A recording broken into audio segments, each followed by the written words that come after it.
Welcome to Pacific Northwest Mike Check, where Mike Connolly, owner of Windermere Real Estate Central Inc. in Kirkland, shares his lifetime of experiences as a successful businessman, real estate broker, and Pacific Northwest enthusiast.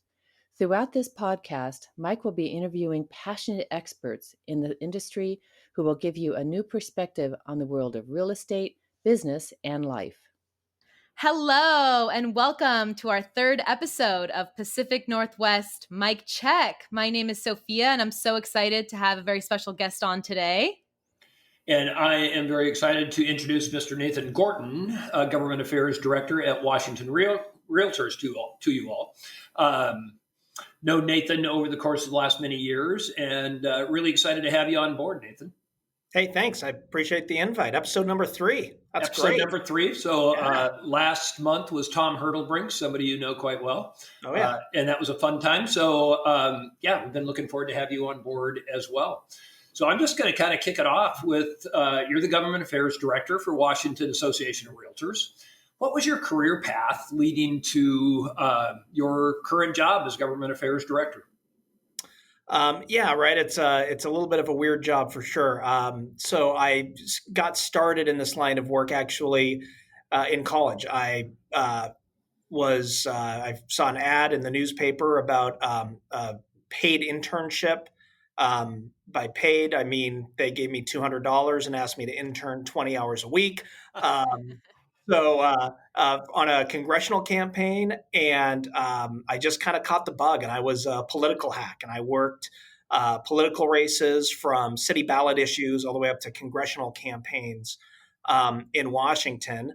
I got tired of going home every November without a job, and my dad asking me over Thanksgiving dinner, well, what are you going to do next? And actually, the last candidate I worked for was a realtor, a broker owner who had run for office, and we lost a very close 51-49 race. Wow. And I was looking for a job, and about 2 weeks later, my phone rang, and a guy named Russ Hokanson, Mike, who you know, Yes. was on the other end, and he said, hey, your candidate tells me you might be looking for a job, and I need a local government affairs director. Why don't you come on in and talk to me about it? And so I started off as the government affairs director for the Snohomish County Camino Association of Realtors up in Everett. And then after 3.5 years, Russ left, of course, to become the CEO of the Seattle King County Association of Realtors.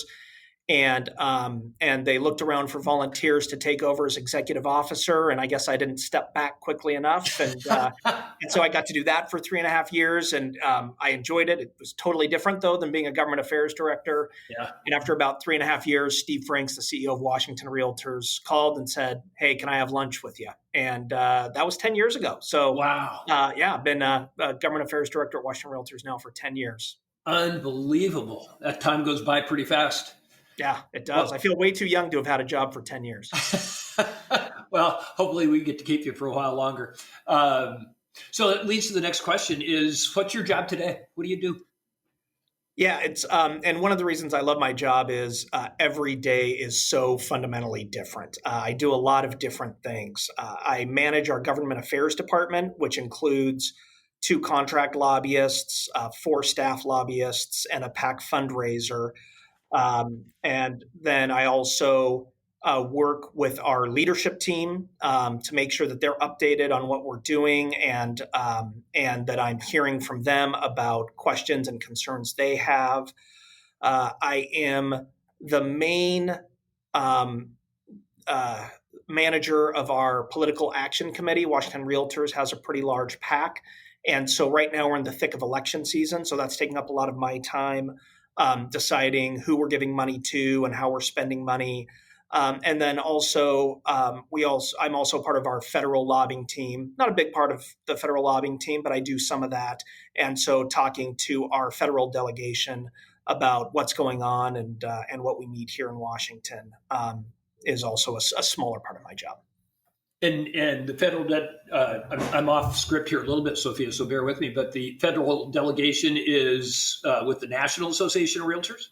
Correct. Yeah. So the National Association of Realtors is the primary federal lobbying team for realtors, but just because of relationships I've built over the years with a number of our members of Congress, I tend to talk to them quite a bit. So yeah. I know there's a lot of interaction there. So. A realtor not involved in the association might question their value with their realtor fees and what they are to them. And just to be clear for our listeners, there is a distinction between a licensed real estate broker and a member of the Association of Realtors. From your desk, what are the top 3 points of value to realtor membership? Well, I think number one, you're part of a team, right? And I think it's always better to be part of a big team. And you're part of a team that can really help change. I don't think I'm overstating it to say that can change the world on the local, state, and national level, right? Totally agree. I think we all know that when somebody is able to buy a house, it literally changes their world, right? For that first-time home buyer. And so that's really what we try to do is make it more possible for people to buy that first home. I mean, on a very simple level, that's really what we do. Whether that's on the local level when we're, whether it's lobbying on things like sign codes that, kind of sound silly, but it's a big deal, right? It is a big deal. Or zoning and making sure that that the zoning is adequate and we're providing enough housing for the people who are moving here. Which is really a very local responsibility. On the state level, taxation issues. Every certain percent taxes go up on the sale of a home. A certain number of people don't qualify to buy that home, right? And the dream of home ownership is that much further away. And also there are things the state can do to incentivize growth and incentivize building home for people. And same thing on the federal level. I think there's a lot of things that you can do on the federal level. So you're part of a really powerful team that I think does really cool things. I think that's number one. Number two, you write that check at the beginning of the year, but I'll just tell you, and I'll say this as humbly as possible, but in the 10 years that I've been your government affairs director, I guarantee you we put more money back in your pocket than you're writing at the beginning of the year. Whether it's when the B&O tax increase, we had a temporary B&O tax increase that went into place about 8 years ago. And after 3 years, it was due to sunset. And the legislature was almost certainly going to extend it. And we led the fight to sunset that B&O surcharge. That B&O surcharge for most productive agents is anywhere from $250 to $500 back in your pocket, just that alone. This last year, 2 years ago, sometimes these sessions blend together, we worked on a compromise on different tax issues. And as a result, all home sales below 1.62 million, the real estate excise tax went down. So your customers get to put more money in their pocket. As kind of a result of that compromise, we weren't impacted by the B&O tax increase that just about every other service business got. So we were able to compromise. And yes, the commercial folks hated the compromise, and I get it. I understand that. But at least for our residential members, we're putting more money back in their client's pocket, and we're putting more money back into our members' pocket. So we help both our members and their clients. And we do great stuff on all three levels. Yeah, you truly do. Well, that was great. I mean, that fight on water issue a couple of years ago and what went on there, that literally there were handcuffs on property in terms of having any value at all. And the successes you came up with there were significant. Yeah, that was pretty cool. We have a really great lobbyist here named Bill Clark, and he really worked hard on that issue. Probably one of the top 3 lobbyists who worked on that Hearst issue, the Hearst fix. And it's pretty cool because I have a lot of respect for him. And on the night that bill passed, I went out to dinner with him, and I said, all right, you've been a lobbyist for 20 years. Put this in context for me. How good of a night is this for you? And he thought about it, and he said, this is literally the best night of my life as a lobbyist, right? That's pretty cool. Wow. That's pretty cool. It was a big win. Yeah. Wow. That's amazing. So you talk about lobbying and working in the legislature to get things passed. So how does that exactly work? So, for example, how is a bill introduced? How is it vetted? And ultimately, how does it go to get a vote on the floor? Yeah, so I think the first thing to know is most bills that are introduced aren't passed, right? I mean, you definitely see more bills die than you do see passed. So any legislator can introduce a bill. They try to get co-sponsors. Sometimes they're successful, sometimes they're not, and they can drop a bill. That goes to an appropriate committee. So if it's a bill dealing with housing issues, it'll go to one of the housing committees, and it has to get passed out of that committee. From there, if it has a fiscal impact, if it's going to cost any money, then it has to go to the fiscal committee. And then it has to get passed out of that fiscal committee. If it doesn't have any fiscal impact, then it goes right to rules. And the rules committee is sort of where bills go to die. Most bills, it's pretty easy to make it to rules. Usually chairs like to pass as many bills as they can out of their committee. They always say that bills that are stuck in the committee are the chair's problem. Bills that are stuck in rules are no longer the chair's problem, right? And they're somebody else's problem. So then it has to get a number of what are called pulls from the rules committee. Typically, it has to get 2 pulls from the rules committee, and then it's eligible for the floor calendar. Once it's eligible for the floor calendar, it's up to the floor leader to decide whether or not to schedule the bill for a vote on the floor calendar. And then and only then will it get a floor vote. And if it passes, it goes to the other chamber and it starts that journey all over again. So I think the really interesting thing is there are a number of points along the way where literally one person can either, can be the difference between a bill passing or not passing, and it's different people at different stages. It's a fairly interesting process. What a journey. And it's designed to kill bills is really what it is. Yeah, I can see that. Wow. Well, it seems like you have a lot of work on your plate to get, these bills passed. So is there something you do every day to achieve success?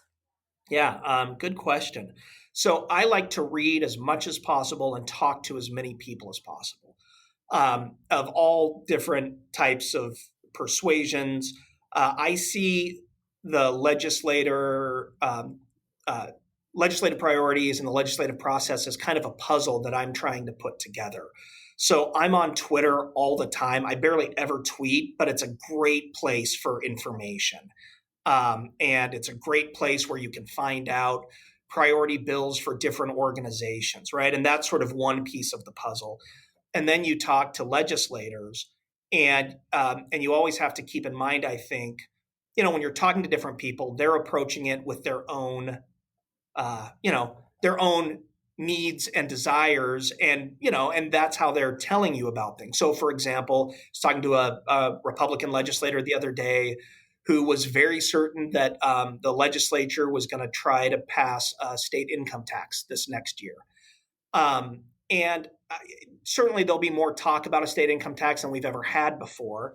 But you also have to realize that we're in the middle of election season. And the not so subtle message from that Republican legislator was, hey, you need to help out our team if you don't want to see an income tax passed, right? So they all have sort of their own reasons for, and you kind of have to try to see through that and kind of piece it together. So it's like a big puzzle. And the best way to put it together is to read as much as possible from, groups that we get along with, groups we don't get along with, talk to Republican legislators, talk to Democratic legislators, talk to staff, talk to lobbyists I work well with, talk to lobbyists we disagree with, and try to see what that puzzle is. So I guess read as much as possible and talk to as many people as possible. God, that sounds like fun. I want to come to work for you. Yeah, there are fun days, that's for sure. Yeah, absolutely. Hey, so, we're lucky to have you appointed leading our industry in our state on so many legislative issues and interactions with the governor's office. Most recently, best positioning our association members to do business in a COVID world. What were the challenges from the beginning of the stay-at-home order for you?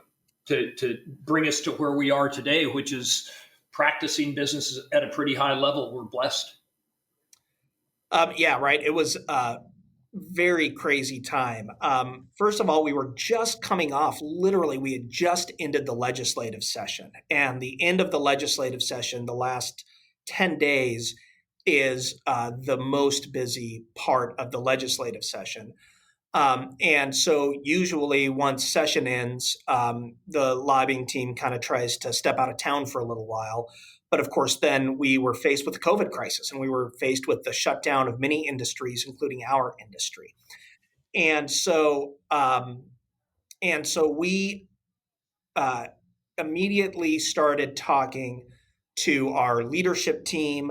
We were meeting with our executive committee very, very often, and saying, okay, what is the pulse of the membership?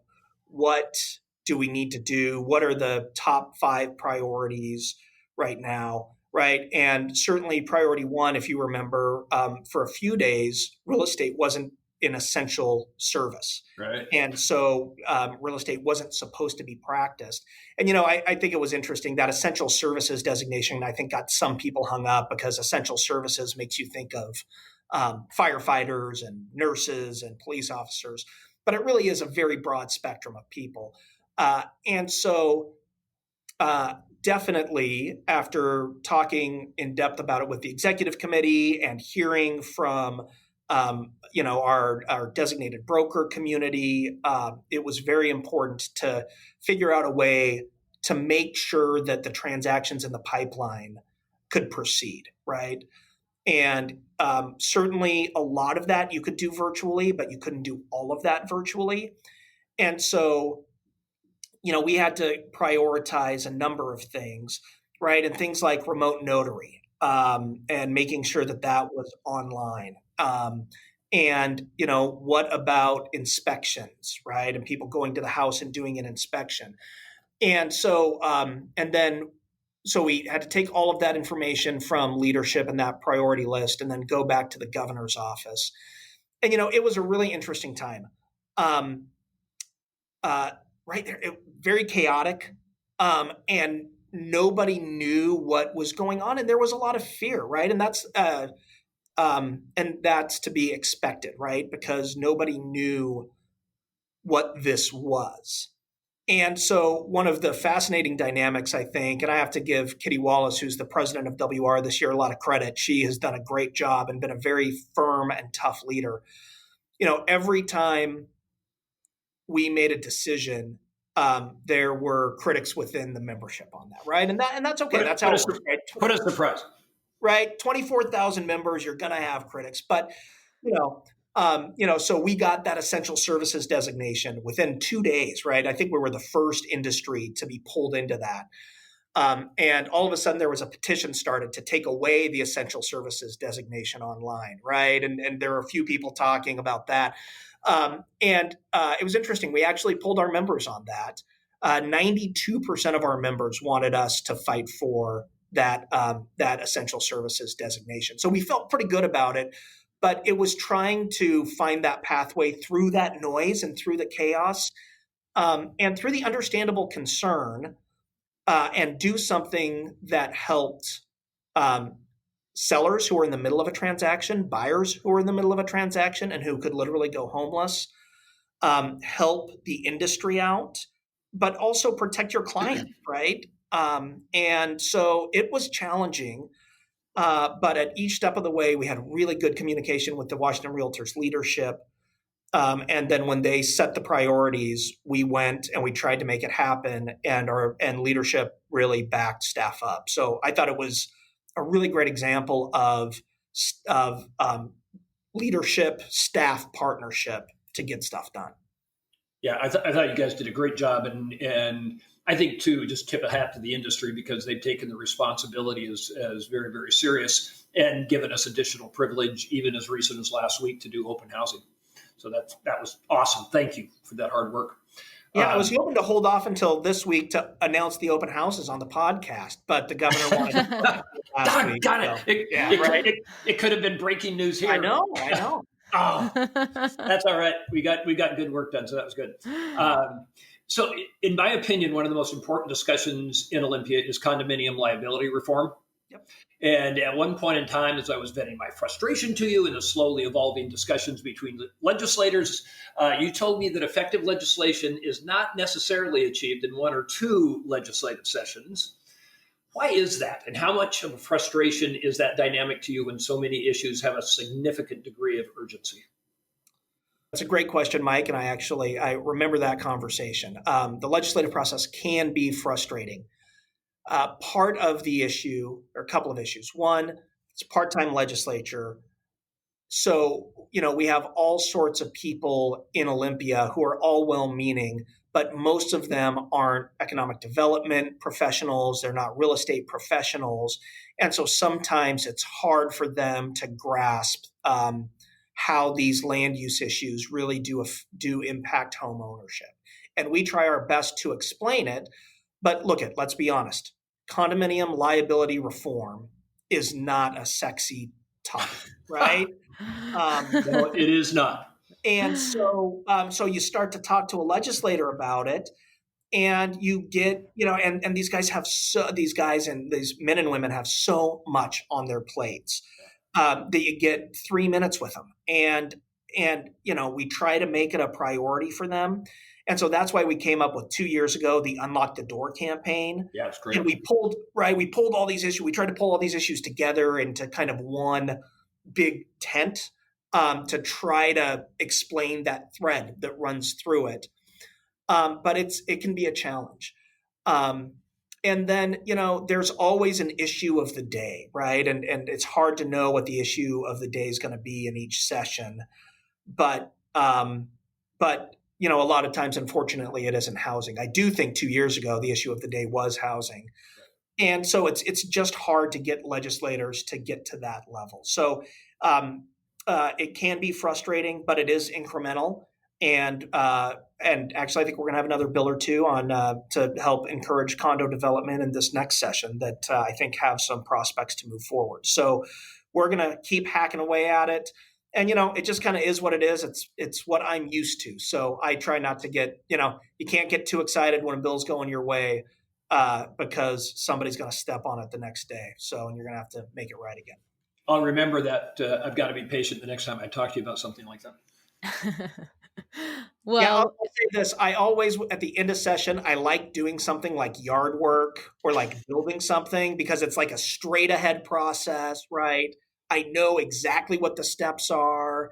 Nobody's going to come in the middle of the step 3 and object that I didn't do step 1 right, right, and kill my project overnight, right? So it's kind of a fun project. Good to know. Wow, it sounds like that takes a lot of patience. But if you had a magic wand and you could wave it, and what would you want as Washington Realtor success stories in the 2021 legislative session? Well, first, I would love a magic wand. That would be great. So this is going to be a challenging session. It looks like right now, due to the economy, until about 2 weeks ago, the legislature thought they were going to come in with an $8 billion shortfall. Whoa. Which is catastrophic. Sure. Yes. Now we had pretty good revenue news the other day, and now it looks like it'll be about a $4 billion shortfall. And my guess is as we get closer to January, it'll be less. By the way, the two biggest things that fueled that cut from 8 to 4 billion, one, home sales, right? I think that doesn't surprise anybody who is part of the real estate industry. But two, liquor sales. They're still up there quite a bit, and so that's bringing in some pretty good revenue right now. As I guess everybody is, well, not everybody. A lot of people are still working from home, and maybe starting happy hour a little bit earlier than they were. Yeah. But it's still a pretty big hole. 4 billion is a pretty big hole. My view is this is going to be a session that no group comes out entirely satisfied. Nobody's going to get everything they want. So I think if I could wave my magic wand, I would want to make more progress on housing inventory. We still have such a critical lack of inventory out there, and we've had some real good successes the last couple of years from the Unlock the Door campaign, but we're nowhere close to where we need to be. So we're going to have a couple of bills on that. I think that there's going to be a couple of tax bills that would impact both our members and their clients. And, one of the things we like to remind people is real estate pays its fair share, right? I mean, real estate pays property taxes, real estate pays transfer taxes. Real estate is not a non-performing asset for the state. And historically, real estate has been what's pulled this country out of depressions, with the exception of the last one. But every other one, real estate has been the economic driver. And so we want to make sure that the legislature doesn't do anything to impede that. And in fact, let's maybe throw a little gas on that fire and encourage some jurisdictions to build some more housing so that that engine can keep going. So I think that would be a big win for us. So to be clear on that, you're talking about increased density, more housing.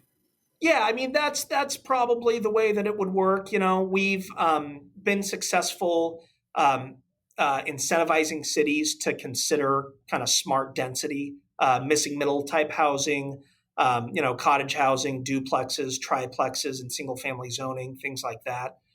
That's probably the most likely thing to come out of the legislature this year. Great. All right. Well, we'll stay tuned for that. Yeah. Awesome. Well, now we have some fun questions. Not that the other questions weren't fun, but we have our signature questions that we ask every guest.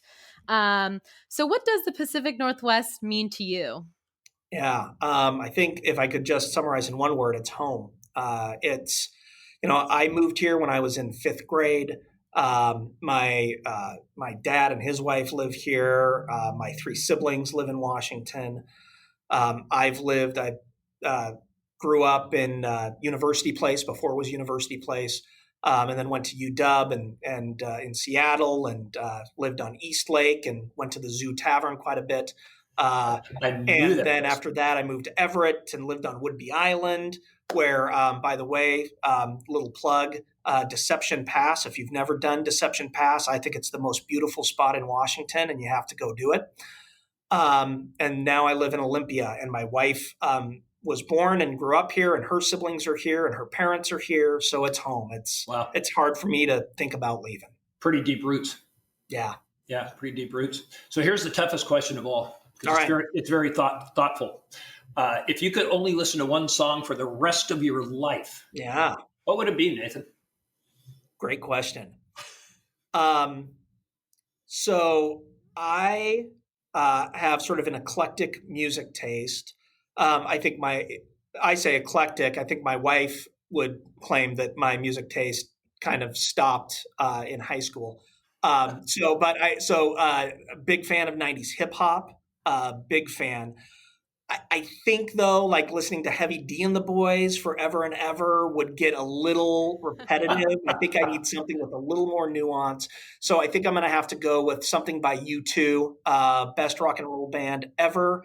One of the few bands who's actually made a real dent in musical history 5 decades in a row, right? Wow. That's a pretty singular accomplishment. Probably something off of Joshua Tree, which is a top 10 rock and roll album of all time. So I don't know. The whole album is pretty good. So something off of, I'm not going to get, I can't, it's like picking between children. I can't get any more specific than that. Something though off of Joshua Tree, I think is what. Okay. I got to say this, typical lobbyist, you're not going to go down to one particular answer on a question. Just, you're going to give us some options here. Try to keep your options open. That's really I'll tell you what, it has been fun having you on board today. I thank you so much for taking a few minutes with us, and I can't wait to get this podcast out to our listeners. So thanks so much for being here. Hey, thanks for the invite. I appreciate it, Sophia. Thank you so much. Thank you. Bye. All right, that takes us to our next segment, which is Mike Check, and Mike Check is a piece of advice from Mike Connolly on everything business, entrepreneurship, lifestyle. So what is it that you have for us today, Mike? What piece of advice do you have for us? Yeah. So right on the heels of our discussion with Nathan, my suggestion is contribute, be involved, make connections. We have a huge industry to be a part of, and not only is it very satisfying, the contributions you make. I have had the opportunity to work with our Northwest Multiple Listing Service on several fronts, including sitting on the board and serving as their board chair of the board.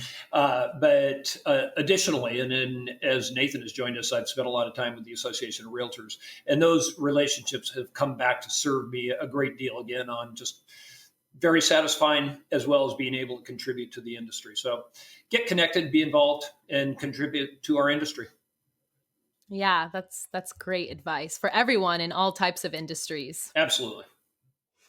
Awesome. Well, then that leads us to our next segment, which is open mic. So this is the part of the podcast where listeners can send in questions through our YouTube page or our various social media channels for Mike directly. So I want to thank everyone who sent in their questions. And we have 2 questions today. And the first is, what's the update on the new building construction? Yeah, very exciting. So thanks to whoever asked this question. We are pretty much on schedule, and it looks like a middle of March to end of March completion. So we're right about to begin drywall inside, and we're all dried in. So the weather can bring it on. We're ready to go inside. So it's been going along very well. Awesome. If you're watching on YouTube and you look closely behind Mike, you can see a rendering of what the building will look like behind him. I'll get out of the way. There it is. Yeah, well, that's so exciting. How long has the new construction been going on now? Yeah, we're right at a year, Sophia. So a year ago, middle of October, we broke ground and dug a huge hole and started going up from there. So it's been right at a year. It's about a 16 to 17 month project. Wow. So for anyone who doesn't know who's listening, this is going to be a new office built for Windermere Kirkland, or it is built for Windermere Kirkland. And it has a lot of intentional spaces within it. And Mike and his wife, BJ, have spent a lot of time really thinking through the different components of this building and how they all come together, which kind of leads me to my next question that somebody submitted here. Where do you see Windermere Kirkland in 5 years? So you have a new building, and then what?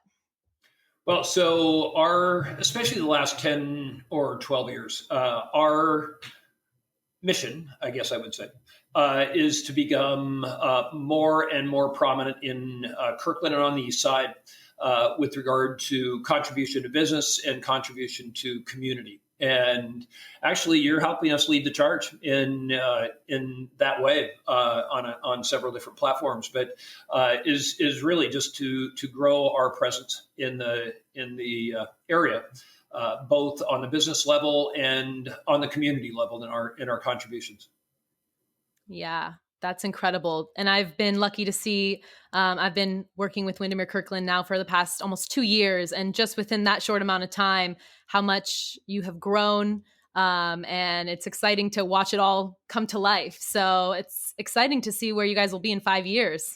Yeah, it's going to be a lot of fun. And as you know, Sophia, this new office will be a larger office. We'll be 70 to 75 brokers there. We're currently around 55 brokers where we are right now. So yeah, larger office, more opportunities. And it's been fun. Yeah, I can't wait.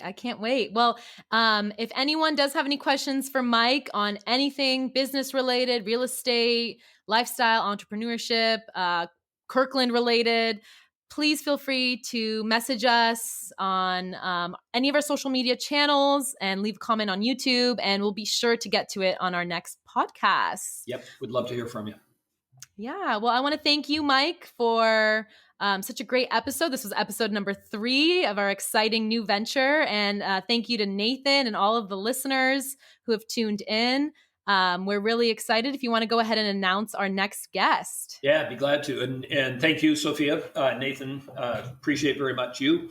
And our next guest is actually one of our newer to the business brokers, Samantha Enos. And Samantha has taken all of her incredible tools from a previous career and applied them to real estate. And we're going to kind of walk down her path of the last year and look at what she's done and talk about all those successes that she has had. So very excited to bring her on board. Very exciting. And for anyone listening, you can tune in to Pacific Northwest Mike Check every first Wednesday of the month. We're on YouTube, we're on Spotify, we're on Apple. Please rate us, subscribe, and tune in every Wednesday. Thank you. Thank you, guys. Thank you for listening to Pacific Northwest Mike Check. Tune in every first Wednesday of the month to learn something new about real estate, business, and life.